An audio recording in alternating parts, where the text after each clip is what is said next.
Bonjour à tous, bienvenue aujourd'hui pour une nouvelle édition d'un webinaire Carmen, en un beau mardi ensoleillé, en tout cas à Paris, mardi 11 octobre à 11 heures. Je me présente rapidement, moi je suis Gabriel, le CEO et un des 3 cofondateurs de Carmen. Et aujourd'hui, on est accompagné de Sogedev et de plus particulièrement Anne-Sophie. Bonjour Anne-Sophie. Bonjour, bonjour tout le monde. Est-ce que peut-être tu pourrais te présenter rapidement? Oui, bien sûr. Donc, Anne-Sophie Berthomeu, je suis responsable de mission chez Sogedev. Donc, voilà, je travaille depuis une dizaine d'années chez Sogedev. Donc, je connais bien les dispositifs qu'on va vous présenter. Super. Et pour ma part, donc moi, c'est Gabriel Thierry, je suis le CEO et un des 3 cofondateurs de Carmen. On va vous expliquer plus concrètement ce que fait Carmen et ce que font Sogedev très rapidement. En ce qui concerne un petit peu l'agenda d'aujourd'hui, donc on va commencer par 2 présentations assez succinctes de nos deux entreprises, en commençant par Carmen et vous présenter exactement nous ce qu'on fait, pour qui on finance, pourquoi et comment. Ensuite, Anne-Sophie prendra le relais pour présenter les différents dispositifs de financement et d'innovation de Sogedev. Et puis après, on va vous raconter comment tout ça s'intersecte ensemble et comment on arrive à travailler ensemble. Bien évidemment, on réserve du temps sur la fin pour des questions. Vous pouvez les poser sur le chat sur la droite et on les traitera en fin de présentation. N'hésitez pas à poser le plus de questions possible. On veut que ça soit le plus interactif et le plus utile pour vous. Donc vraiment, soyez libres de poser toutes les questions possibles. Voilà, l'objectif, c'est qu'il soit intéressant, instructif et constructif pour vous. Donc allez-y. Super, c'est parti. Donc, pour vous présenter Carmen rapidement, Carmen, du coup, on est une solution de RBF française. On est parti du constat que les fondateurs ou les dirigeants d'entreprise ne devraient pas avoir à céder du capital pour financer leur croissance. C'est vrai que l'augmentation de capital, la levée de fonds, a pendant très longtemps été un peu la seule solution, le seul moyen de financer son développement. Mais aujourd'hui, c'est plus le cas. Pourquoi? Parce que la technologie évolue en permanence et que maintenant, on peut faire beaucoup plus de choses grâce à cette technologie pour faire en sorte que le financement ne soit plus 100% dilutif. Donc, on a inventé Carmen, qui est une nouvelle solution de financement 100% non dilutive pour les startups, TPE et PME du digital, pour leur permettre de venir renforcer leur trésorerie et venir financer leur BFR. Jusqu'à présent, on avait 2 solutions de financement peu adaptées, le crédit bancaire et la levée de fonds. Le crédit bancaire, il est malheureusement, comme vous le savez, assez difficile à obtenir pour les entreprises qui n'ont pas d'actifs. Et la levée de fonds, bien qu'elle permet de mobiliser beaucoup de capitaux, elle reste chronophage, elle reste chère, elle reste dilutive. Et du coup, on a trouvé que cette solution était plus adaptée aux entreprises du digital quotidiennes. Carmen vient financer des besoins de trésorerie sur le court terme, vient financer un BFR. On permet de venir anticiper une levée de fonds. On permet d'accélérer votre recrutement de votre force commerciale. On vous permet de saisir une opportunité de marché, de financer votre besoin marketing, votre besoin de stock, votre besoin d'achat fournisseur. Tout type en fait de projets qui vont venir vous permettre d'accélérer la croissance de votre entreprise et de croître de plus en plus vite. Concrètement, comment ça marche? On a une solution de financement qui est ultra rapide, en moins de 48 heures, qui est basée sur l'autre slide, sur une analyse qui est data-driven. Non, on peut retourner sur le slide, s'il te plaît. Avec aucune prise de garantie et aucune dilution. Donc, pour répéter, c'est une solution qui est rapide, qui est data-driven, qui prend aucune garantie et qui ne prend aucune dilution. Et on vient accompagner tous les secteurs du monde digital. Par exemple, l'e-commerce, le SaaS, les applications mobiles, les services, les DNVB, Direct to Consumer, et les modèles marketplace, mobile, etc. Donc, tout ce qui a une composante en fait digitale et qui est mal couverte par le secteur bancaire traditionnel. Et le constat, c'est que ça marche, car nos clients, en moyenne, génèrent plus de 27% de chiffre d'affaires en moyenne suite à un financement Carmen. Donc en fait, le financement Carmen, il vient turbocharger la croissance en vous permettant d'accélérer vos dépenses stratégiques à fort ROI, que ça soit par exemple le recrutement d'une équipe commerciale, un plan international à l'étranger, l'achat de vos stocks ou le paiement de vos fournisseurs, etc., qui vont permettre d'aller plus vite, de manière rapide, intelligente et optimisée. Notre process de financement, il a aussi été réinventé en moins de 48 heures. Comment ça marche? C'est qu'on vient se connecter à vos outils et c'est comme ça qu'on est capable d'être aussi rapide, agile et flexible, à l'inverse des banques traditionnelles. Donc on vient se connecter, par exemple, à vos outils CRM, vos outils de facturation, vos outils bancaires, vos outils marketing, que vous pouvez voir un peu sur la slide aujourd'hui. On a plus de 50 intégrations qui fait qu'on couvre tout le marché, qu'importe votre business model, que vous soyez un e-commerçant, un SaaS, une marketplace, une plateforme, une PME, en région ou à Paris. On couvre tous les outils et grâce à ça, on va venir aspirer des certaines données qui vont nous permettre de vous scorer. Et ensuite, selon votre score, on va vous proposer une offre de financement en moins de 48 heures, qui sera, généralement indexée à votre chiffre d'affaires, d'une maturité entre 3 à 12 mois. Et ensuite, vous remboursez de manière, amortissable, tous les mois, avec soit des amortissements fixes tous les mois ou alors des échéances variables selon votre chiffre d'affaires, selon, votre business model, selon votre activité. Pourquoi est-ce qu'aujourd'hui Carmen, séduit les entrepreneurs et les fondateurs? C'est pour plusieurs raisons. C'est la rapidité du financement qu'on apporte, c'est la disposition des montants qu'on met aujourd'hui, aux entrepreneurs, donc de 10 000 € jusqu'à 5 millions d'euros, avec des tranches de financement qui se refinancent tous les mois. C'est-à-dire que vous pouvez contracter un financement, demain le 12 octobre. Votre business croît et continue à se développer, vous pouvez en contracter une nouvelle tranche en novembre, en décembre, en janvier. Et donc la ligne de financement qu'on met à disposition, elle croît selon votre activité et le plus votre chiffre d'affaires croît, et bah, le plus cette ligne de financement elle-même croît. Et le plus important, le financement, il est 100% non dilutif, c'est-à-dire que vous restez maître chez vous, vous gardez le contrôle de votre entreprise et vous ne diluez pas votre capital, pour venir financer votre croissance. Donc voilà pour, la présentation de Carmen. Je passe la main à Anne-Sophie, pour la Très bien. présentation de Très bien, merci. Merci Gabriel. Alors, je vais être peut-être un petit peu plus longue puisque je vais devoir vous présenter tous les dispositifs de financement que l'on propose. Donc, on peut partager les slides. Hop, je mets en diaporama. C'est OK pour le partage? On voit les slides. C'est bon, vous voyez les slides? OK, très bien, merci. Donc, je vais commencer par vous présenter Sogedev en bref. Donc, la société a été créée en 2002. Nous sommes aujourd'hui plus de 100 experts pluridisciplinaires qui travaillent notamment sur le financement de l'innovation. Nous avons 900 clients en France et plus de 5000 missions de conseil réalisées depuis le début. Donc, notre siège social est à Issy-les-Moulineaux, mais voilà, nous avons des agences partout en France, comme vous pouvez le voir sur la slide. Donc, on travaille sur 3 domaines d'intervention principaux. Je vais surtout vous parler du premier, qui est le financement public des projets de recherche, développement et innovation. Mais on a également des équipes qui travaillent sur le financement public des projets d'investissement et de recrutement. Donc, tout ce qui est investissement pour achat de nouvelles machines ou aide à l'emploi, ce sont des aides régionales en général. Et on a aussi une équipe qui travaille sur le financement du développement à l'international, comme l'assurance prospection COFAS. Pour ce qui est des aides publiques à l'innovation, donc il y a 2 volets sur les aides publiques à l'innovation. On a les aides qu'on appelle fiscales, donc qui sont liées à votre impôt sur les sociétés. On a le crédit impôt recherche, le crédit impôt innovation et le statut jeune entreprise innovante. Et à côté de ça, nous travaillons aussi sur tout ce qui est subvention, avance remboursable ou prêt à taux zéro de la part de BPI France, ADEME ou sur des appels à projets, par exemple. Je vais me focaliser surtout sur les aides fiscales qui sont les plus complexes et à appréhender de prime abord. Donc, je vais parler du crédit impôt recherche et du crédit impôt innovation.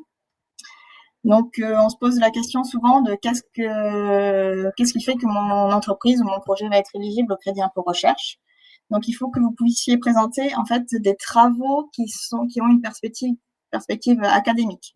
C'est-à-dire que vous puissiez démontrer que lors de votre projet, vous avez une problématique technique ou scientifique à laquelle vous n'arrivez pas à répondre et qui ne trouve pas en fait de réponse dans l'état de l'art. Donc, quand on parle d'état de l'art, on parle de toutes les technologies, méthodologies qui sont disponibles, alors soit dans les publications académiques, mais également dans le domaine du numérique en open source. Tout ce que vous pouvez trouver en open source, ça constitue l'état de l'art. Et si cet état de l'art ne répond pas à votre problématique, dans ce cas-là, vous engagez ce qu'on appelle les travaux de recherche et de développement avec une démarche qui doit être la plus scientifique possible. C'est-à-dire que vous devez démontrer que vous posez des hypothèses, vous réalisez des tests pour essayer de répondre à ces hypothèses-là. En fonction des résultats, soit vous confirmez votre hypothèse ou non, soit vous en posez une nouvelle, etc. C'est ça ce qu'on appelle la démarche scientifique. Et suite à cette démarche scientifique, vous devez prouver des progrès par rapport à l'état de l'art. Donc, une avancée qui peut être en fait soit diffusée en open source, soit gardée pour vous, mais en tout cas, il faut pouvoir prouver une avancée par rapport à l'état de l'art. Donc ça, c'est pour le crédit impôt recherche. Pour le crédit impôt innovation, cette fois-ci, on ne parle plus d'état de l'art, de technique pour lever une incertitude technique, mais on va plus se focaliser sur des produits. Quel est en fait un projet qui est éligible au crédit impôt innovation? C'est un projet de conception de prototype de nouveaux produits. Donc, quand on dit nouveaux produits, on parle ni de service, ni de procédé, ni de mode de commercialisation. Voilà, il faut vraiment que ce soit un produit nouveau sur votre marché.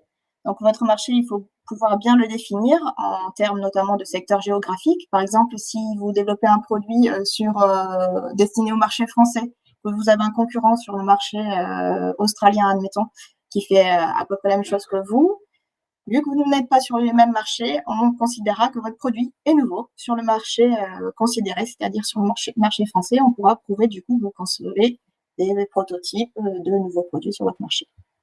Et ce qui est important à savoir, c'est qu'il faut prouver que ce produit a des performances supérieures par rapport aux concurrents ou aux versions précédentes de votre produit sur le plan technique, de l'éco-conception, de l'ergonomie ou des fonctionnalités. Donc, il faut pouvoir prouver un des 5 critères. La question qui se pose souvent, alors, c'est est-ce que le crédit d'impôt recherche et le crédit d'impôt innovation sont cumulables? La réponse est oui, ils sont complémentaires et cumulables. Vous pouvez avoir des projets différents au sein de votre entité. Vous pouvez avoir des produits qui nécessitent de lever une incertitude technique ou scientifique. Par exemple, si vous faites du machine learning ou de l'intelligence artificielle, sur ces sujets-là, on a souvent des incertitudes parce que voilà, les technologies ou les algos qui existent ne répondent pas à votre besoin et à la problématique qui est posée. Donc, dans ce cas-là, vous pouvez par exemple déclarer ce projet-là en crédit d'impôt recherche.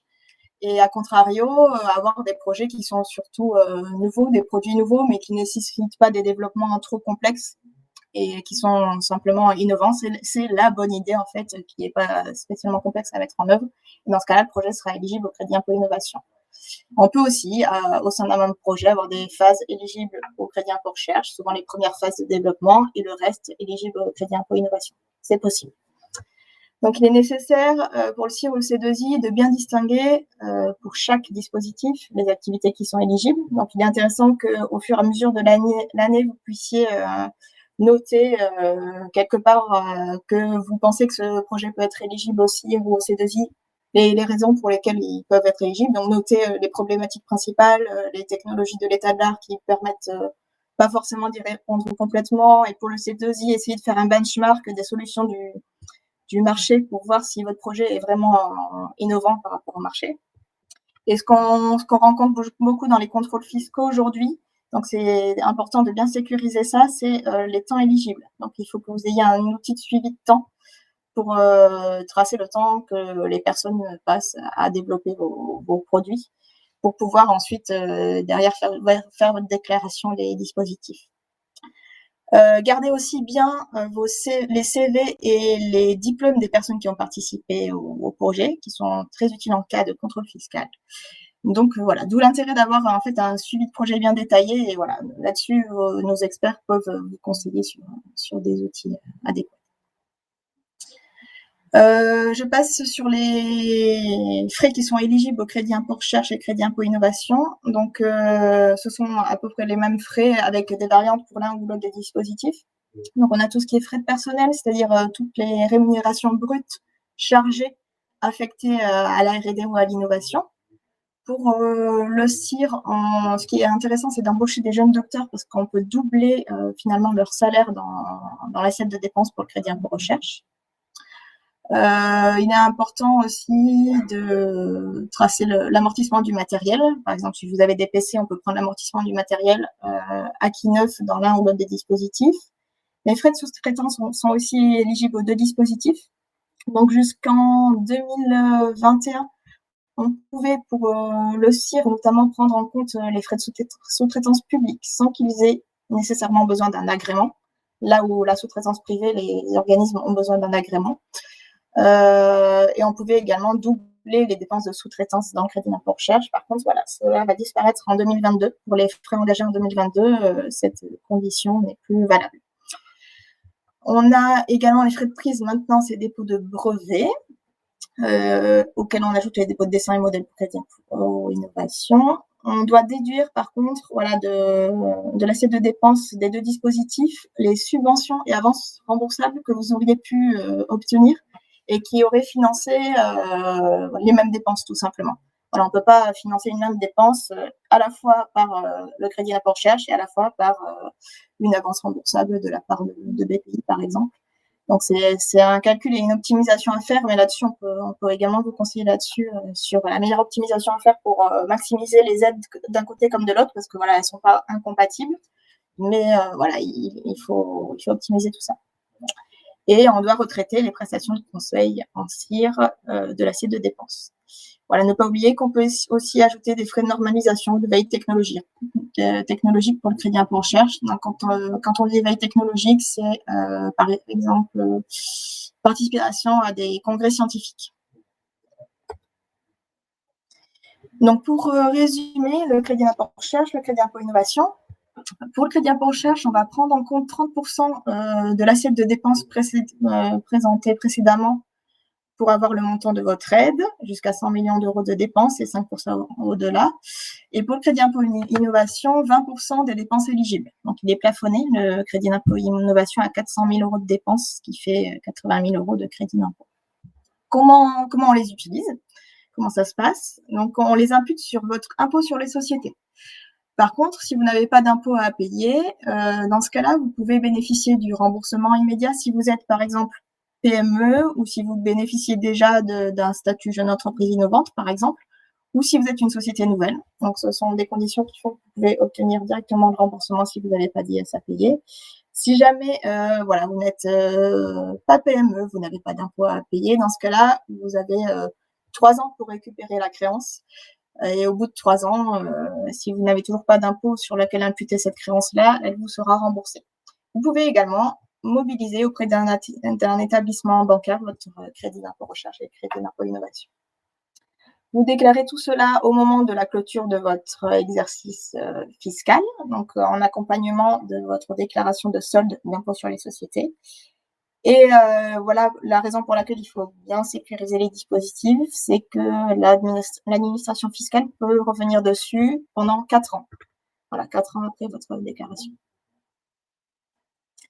Donc ça, c'était pour le CIR et C2I. Je vais maintenant présenter le statut jeune entreprise innovante. Donc voilà, il faut savoir que le statut jeune entreprise innovante, il porte mal son nom dans le sens où il n'est pas lié entre guillemets au C2I, mais plutôt au CIR. Pour bénéficier du statut jeune entreprise innovante, il faut pouvoir démontrer que vous réalisez des travaux de recherche et développement et pas uniquement des travaux d'innovation comme on l'a vu dans le C2I. Donc, il y a 5 conditions à respecter. Il faut être une PME, donc PME moins de 250 salariés et moins de 50 millions d'euros de chiffre d'affaires, âgé de moins de 11 ans, être détenu à 50%, à plus de 50% par des personnes physiques, avoir été créé ex nihilo, donc ne pas être issu d'une restructuration, d'une reprise d'activité préexistante, et consacrer au moins 15% de ses charges à des dépenses de R&D, éligibles au sens du CIR. Voilà, c'est ce que je vous disais tout à l'heure. À quoi donne droit le statut jeune entreprise innovante? Donc, c'est un statut qui est assez intéressant parce qu'il donne droit à des avantages fiscaux, mais également à des avantages sociaux. Donc, les avantages fiscaux sont en fait une exonération d'impôt sur les sociétés à 100% de la première année bénéficiaire et à 50% pour le deuxième exercice bénéficiaire. Par contre, c'est une règle qui est soumise aux règles des minimis, c'est-à-dire que vous ne pouvez pas avoir d'exonération d'IS sur 3 ans, 3 exercices glissants à plus de 200 000 euros. En fait. Et pour ce qui est des avantages sociaux, ce sont des exonérations de cotisations patronales URSSAF sur le personnel en fait qui travaille à la recherche et développement. Et ça vous fait globalement passer de 45% de charges à environ 25%, à 20 voire 25% de charges sur votre personnel. Et voilà, c'est uniquement pour le personnel dont l'activité principale est la R&D. C'est un statut qui est autodéclaratif, donc vous pouvez le déclarer voilà, sans avoir de formalité particulière, mis à part voir ça avec votre comptable pour qu'il le déclare au niveau DP pour l'URSSAF notamment. mais il est fortement recommandé de demander l'avis de l'administration par un rescrit JEI, donc c'est quelque chose sur lequel on peut vous accompagner. Le rescrit JEI, c'est un dossier qui décrit vos travaux de R&D, qui démontre que vous avez bien les 5 critères nécessaires finalement pour pouvoir bénéficier du statut. Et ça sécurise finalement votre statut en cas de notamment de contrôle URSSAF qui viendrait voilà, remettre en cause les exonérations, par exemple, que vous avez de cotisations patronales. Et il est cumulable avec le CIRC2. Donc voilà, vous pouvez bénéficier de tout ça. Et voilà, j'en ai fini pour les présentations des dispositifs. Super, merci beaucoup, c'était très intéressant. Même moi, je découvre toujours une partie de ces dispositifs. On est nous-mêmes en train de devenir GEV, mais il y a plein de dispositifs à disposition qu'on découvre toujours. N'hésitez pas à poser vos questions au fur et à mesure dans le chat, surtout sur les dispositifs en question. Et on arrive bientôt au Q&A. Mais on voulait prendre un petit moment d'abord pour vous parler de l'éligibilité et comment les deux solutions cohabitent ensemble. Donc Carmen qui vient financer les entreprises digitales, qu'elles soient des TPE, PME ou Sogedev qui vient les aider dans leur dossier dans l'innovation. Comment les boîtes peuvent travailler ensemble. Donc quand vous faites une demande, que ce soit de GEI, de CIR ou de CWI, Carmen peut venir prendre ça en compte dans son modèle de scoring et venir préfinancer une partie de la créance ou du dispositif de l'innovation afin de vous permettre de récupérer cette trésorerie plus rapidement et du coup de ne pas attendre les délais généralement de la créance qui peuvent être fiscales, qui peuvent être longs. Forcément, c'est des choses qui prennent du temps à monter et ensuite il faut des rescrits de l'administration qui peuvent traîner, qui peuvent mettre votre trésorerie du coup en danger. Et donc Carmen vient pallier cette solution, ce problème, en vous finançant sur la base de votre créance, qu'elle soit en germe ou née, sur votre statut, pour vous permettre de mobiliser cette trésorerie immédiatement. Je me rends compte qu'on vous avait jamais parlé forcément, nous, de quel type d'entreprise on accompagne chez Carmen. Et c'est quand même important de le couvrir. Et donc, pour vous raconter rapidement, nous, les critères d'éligibilité qu'on propose chez Carmen et les boîtes qu'on accompagne, il faut être une entreprise qui est française. Il faut avoir un minimum 9 mois d'historique commercial, avoir des capitaux propres positifs, faire un minimum 200 000 € de revenus sur 12 mois, ne pas avoir de procédure de liquidation collective ou de délai de paiement ou des saisies, et avoir un runway, une position de trésorerie à l'instant T qui est minimum de 6 mois. Donc, si vous avez ces critères d'éligibilité, eh ben, Carmen peut venir vous proposer un financement indexé sur la valeur de votre dispositif de l'innovation et vous permettre de ne pas attendre les délais traditionnels de mobilisation. Pour conclure un peu plus sur qui est Carmen et notre parcours et notre track record jusqu'à présent, on reste une jeune entreprise innovante, comme l'a présenté Anne-Sophie, une entreprise qui a un peu moins de 2 ans. On a déjà traité plusieurs centaines de millions de demandes de financement au-dessus et accompagné déjà 75 entrepreneurs, startups, PME dans leurs projets de croissance, que ça soit sur des projets financiers classiques, traditionnels, comme financement de trésorerie, achat de stock, financement des budgets marketing, recrutement, ou alors sur des projets plus liés au financement de l'innovation, que ce soit des dispositifs de CIR, de GEI ou même dispositifs BPI. Donc voilà pour les dispositifs Carmen et Sogedev, comment on travaille ensemble. Et on va maintenant du coup passer au Q&A pour répondre à vos questions. Alors, on va les prendre dans l'ordre. La première vient de Alain B, qui je crois concerne plutôt Sogedev. Alors, ne s'applique pas aux projets liés à l'environnement. Alors, on peut, si, on peut avoir des aides de crédit d'impôt recherche. On a des clients dans l'environnement, en fait. On peut avoir très bien des aides de crédit impôt recherche ou crédit impôt innovation dans ce secteur-là. Alors, l'environnement, c'est large, donc je ne sais pas précisément quel était le sujet, mais c'est à étudier parce que voilà, on a aussi de l'innovation dans l'environnement. Voilà. Et, Donc, s'il y a besoin de préciser la question. ouais, n'hésitez pas, encore une fois, il faut que ça soit le plus interactif possible.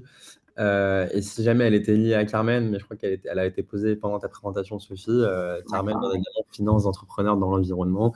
C'est même une problématique qui nous tient particulièrement à cœur. Et donc, on serait ravis de creuser votre projet ensemble. Et puis aussi, une autre chose que je peux rajouter par rapport à cette question, c'est qu'on travaille notamment sur les dispositifs aussi qui sont liés à l'ADEME, qui, elle, finance des projets avec un impact environnemental réduit. Et c'est d'ailleurs le critère principal de sélection des projets de l'ADEME. Donc là-dessus, si on n'est pas sur les aides fiscales, on a des appels à projets, on a différentes aides sur lesquelles on peut vous accompagner pour l'ADEME. Super intéressant, je ne connaissais pas. Question de Caroline. Quels sont les critères d'éligibilité pour les offres Carmen? Donc, je viens de les prélancer à l'instant. C'est donc une société qui est basée en France, une société qui a minimum 9 mois d'activité commerciale, qui a minimum 200 000 € de revenus. Mais pour rester un petit peu plus large et plus macro, donc nous, on vient financer tout type de start-up, scale-up ou PME, principalement dans le digital, que vous soyez rentable ou non. C'est-à-dire qu'on a une vraie solution de mobilisation de trésorerie qui vous permet d'accélérer votre croissance, de mobiliser des capitaux propres en amont et de réinvestir ces capitaux propres rapidement avec un fort impact, un fort ROI, retour sur investissement, pour générer de la croissance supplémentaire. Et donc, on le fait sur des dispositifs de trésorerie BFR traditionnels, que ça soit par exemple de l'achat fournisseur, achat de stock, financement de budget marketing. Et on le fait aussi sur du préfinancement de dispositifs de l'innovation, que ça soit par exemple du CIR, CWI ou GEI. Voilà. Donc, là, une question de Jean-Christophe, rapport entre les deux offres, Carmen et Sogedève. N'hésite pas à compléter, Anne-Sophie, mais c'est que on est deux entreprises complètement indépendantes, c'est-à-dire qu'on a tous les deux notre cercle d'activité. Mais Carmen prend en compte les dossiers et les rescrits d'innovation faits par Sogedève dans les propositions de financement qu'on accompagne. Et donc, si vous avez une demande en cours, c'est chez Sogedève, vous êtes beaucoup plus, on va dire, likely, en capacité d'être éligible à un financement Carmen. Pourquoi? Parce que Carmen va venir prendre en compte cette demande, qu'elle soit en cours, en germe ou née, dans la proposition de financement qu'on va pouvoir vous faire. Sous réserve que vous êtes bien éligible à nos solutions. Voilà, c'est ça. C'est vous faire accompagner par Sogedève, notamment pour ces dispositifs-là. Ça vous permet de sécuriser les dispositifs dans le sens où nous, à partir du moment où on considère que vous êtes éligible, par exemple, au crédit d'impôt recherche, on s'engage là-dessus. Et ce qui fait que si vous avez une créance en germe de crédit d'impôt recherche, on est certain, ou presque, après tous les aléas de l'administration fiscale, on les connaît, ça dépend de la personne sur qui on tombe, mais on est pratiquement certain que vous allez effectivement obtenir ce crédit d'impôt recherche qui ne va pas être repris par l'administration fiscale, voilà, parce qu'on a considéré que vous étiez éligible. Donc voilà, ça permet de sécuriser vos demandes d'aide en fait et de les réutiliser pour vos demandes de financement auprès de Carmen en fait. Pour schématiser de manière un peu directe, Sogedève vous aide à avoir les aides et après nous, on vous les avance immédiatement pour ne pas avoir à attendre. La temporalité étant cruciale. C'est ça. Alors, c'est une question pour moi après, j'ai l'impression. Une mise en place de B2B sur Internet pour nos clients peuvent faire en partie d'une demande de crédit d'impôt recherche ou innovation. Oui, bien sûr. Alors, le B2B, ça dépend sur quoi vous travaillez. Est-ce que vous développez, par exemple, si vous développez un logiciel qui est à destination des entreprises et que vous le mettez à disposition en mode SaaS, on peut très bien trouver du crédit d'impôt innovation là-dessus, voire du crédit d'impôt recherche si vraiment la solution est complexe à mettre en place. Donc, il n'y a pas de limitation là-dessus. En tout cas, aucune limitation sur le B2B. On enchaîne avec Théo. Est-on libre d'utiliser un financement Carmen? Donc, si je comprends bien la question, il n'y a pas de contraintes ou de restrictions sur la manière dont vous devez utiliser le financement Carmen. Nous, on vient apporter une ligne de crédit flexible, rapide, instantanée à votre entreprise et vous êtes libre de l'utiliser comme vous le souhaitez. On recommande bien évidemment de l'utiliser avec un fort impact héroïste, avec des types de dépenses qui sont généralement assez courantes. Par exemple, financer votre budget marketing, accélérer le recrutement de votre équipe, financer un nouveau produit, un projet international. Mais nous ne mettons pas de conditions attachées au financement particulières. Vous êtes les plus adeptes à comprendre ce dont votre business a besoin et du coup à en tirer les meilleures solutions. Par contre, on vous demandera quel est votre projet afin de pouvoir le mesurer et nous-mêmes l'analyser au moment où on fait une proposition d'offre. Caroline, Carmen, peut-être une solution envisageable pour une entreprise sans abonnement? Alors oui, tout à fait. C'est-à-dire que nous, on opère dans tout le secteur du digital. On a des entreprises avec des abonnements, par exemple du logiciel, du SaaS, des applications mobiles, mais on a, principalement des entreprises qui n'ont pas forcément des abonnements et qui ont juste des revenus, digitaux, online. Par exemple, des plateformes, des e-commerçants, des marchands, et cetera. Forcément, en tant que prêteur, le modèle par abonnement est assez intéressant parce qu'il permet d'avoir une certaine visibilité sur les revenus futurs. Et donc, en tant que prêteur, on aime bien ça. Je précise que c'est bien Carmen qui prête sur fonds propres. Donc, c'est Carmen qui vous prête de l'argent. On n'est pas un intermédiaire, on n'est pas un leveur de fonds ou un placeur. C'est Carmen vous-même et un contrat que vous aurez avec Carmen directement. Et nous-mêmes, on est financé auprès d'investisseurs. Mais voilà, on finance de l'abonnement et de la PME traditionnelle, PME digitale sans abonnement, pardon. Une autre pour Carmen, Ouais. poser des questions pour ce GDEV aussi, hein, Vous pouvez, allez-y, allez-y. allez-y, soyez libre. Carmen, êtes-vous connectable à Dolibar? Alors, pas encore, malheureusement. On travaille tous les jours pour venir compléter le spectre d'intégration. Comme vous pouvez l'imaginer, il y en a énormément parce que chaque outil, en fait, commence à avoir son intégration. Mais dans le cas où on ne l'est pas, on vous propose un accès différent par CSV ou par accès observateur. Donc, c'est-à-dire qu'on est quand même capable de traiter tout type de clients, qui soient dans les intégrations qu'on a ou pas encore. Donc, dans le cadre de Libar, on pourra travailler pour faire quelque chose d'un petit peu plus custom, avec un export CSV, donc un export manuel, ou alors un accès observateur, le temps qu'on développe l'intégration. Hugo Duvernier, comment se passe le remboursement du financement Carmen? Très bonne question. Donc, on a 2 types de remboursement, et c'est justement aussi la grande flexibilité et une des grandes innovations que Carmen apporte sur le secteur. On a des remboursements qui sont classiques linéaires, donc à l'image d'un remboursement classique que vous connaissez auprès d'une banque. Et après, on a aussi des remboursements variables qui sont indexés au chiffre d'affaires de l'entreprise. Quelque chose qui est particulièrement séduisant pour l'entreprise qui a un cycle de vente volatile ou des revenus volatiles, peut-être avec de la saisonnalité, car du coup, vous ne mettez pas en péril ou en danger votre entreprise avec une dette dans la mesure où votre chiffre d'affaires peut être assez volatile. Et donc, dans ce cas de figure, vous remboursez selon votre chiffre d'affaires. Donc, quand vous facturez beaucoup et que votre business cartonne, vous remboursez proportionnellement plus. Et inversement, quand les choses se calment, peut-être en saison morte, vous remboursez moins. Et comme ça, vous ne mettez jamais votre trésorerie et la pérennité de votre entreprise en péril.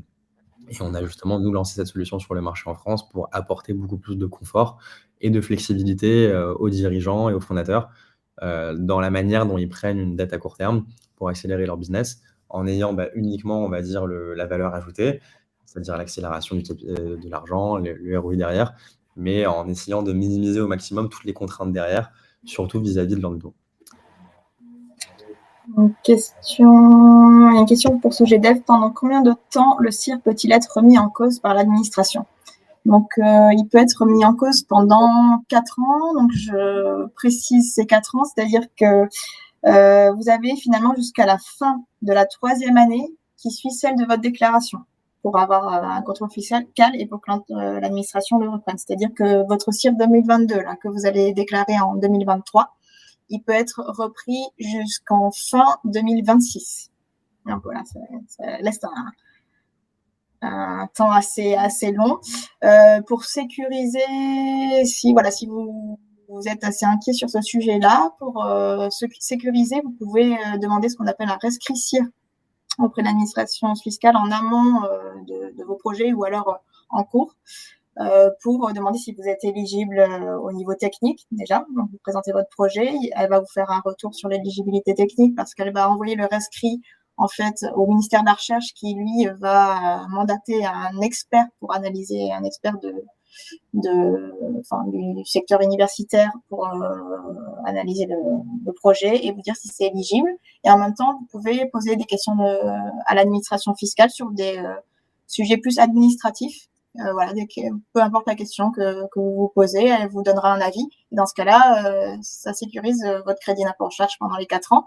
Alors bien sûr, si par exemple dans votre rescrit, si vous avez décrit un projet qui finalement en cours de route s'est modifié, dans ce cas-là, ça ne va pas totalement sécuriser le CIR, dans le sens où vous n'aurez pas exactement réalisé ce qui était écrit dans le rescrit.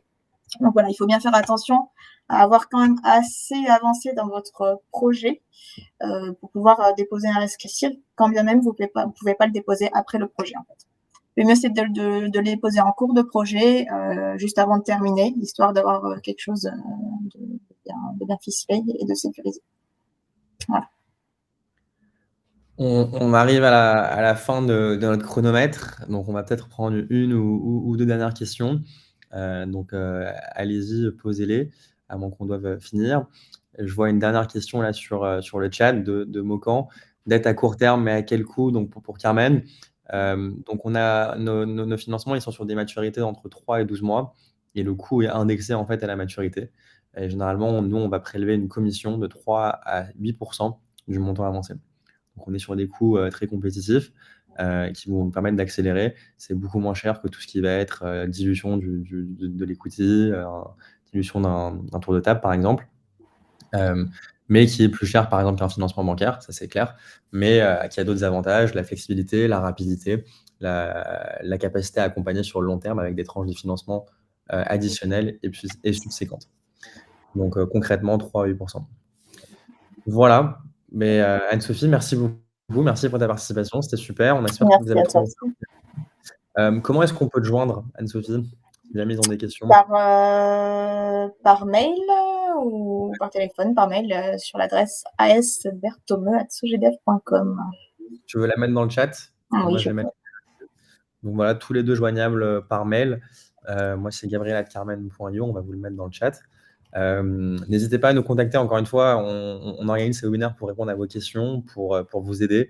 La navigation des dispositifs du financement, l'ayant moi-même fait en tant qu'entrepreneur, ou même des financements, l'ayant aussi moi-même fait, c'est pour ça que j'ai lancé Carmen, n'est jamais évidente.